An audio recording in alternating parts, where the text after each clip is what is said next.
بسم اللہ الرحمن الرحیم۔ وظیفہ ٹی وی کے پیارے سننے والوں، ہر مصیبت سے حفاظت کے لیے ایک بہترین اور جامع دعا روزانہ ضرور پڑھا کریں۔ تو کیا دعا ہے؟ حضور نبی کریم صلی اللہ علیہ وآلہ وسلم کا ارشاد ہے، سبحان اللہ وبحمدہ لا قوة الا باللہ ما شاء اللہ کان وما لم یشأ لم یکن اعلم ان اللہ علی کل شیء قدیر وَأَنَّ اللَّهَ قَدْ أَحَاطَ بِكُلِّ شَيْءٍ عِلْمًا۔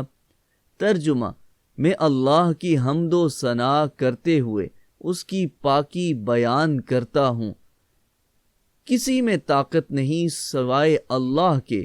جو اللہ چاہے گا وہی ہوگا، اور جو وہ نہیں چاہے گا وہ نہیں ہوگا۔ میں جانتا ہوں اللہ ہر چیز پر قادر ہے، اور اللہ نے اپنے علم سے ہر چیز کو احاطہ کر رکھا ہے۔ فضیلت: جو شخص ان کلمات کو صبح کے وقت ایک مرتبہ پڑھ لے تو شام تک، اور جو یہ کام آج شام کو ایک مرتبہ کر لے تو صبح تک، انشاءاللہ ہر مصیبت سے محفوظ رہے گا۔ تو اگر آپ بھی پریشانیوں، مصیبتوں اور بلاؤں آفات سے محفوظ رہنا چاہتے ہیں تو روزانہ صبح شام تھوڑا سا وقت نکال کر یہ دعا ضرور پڑھ لیا کریں۔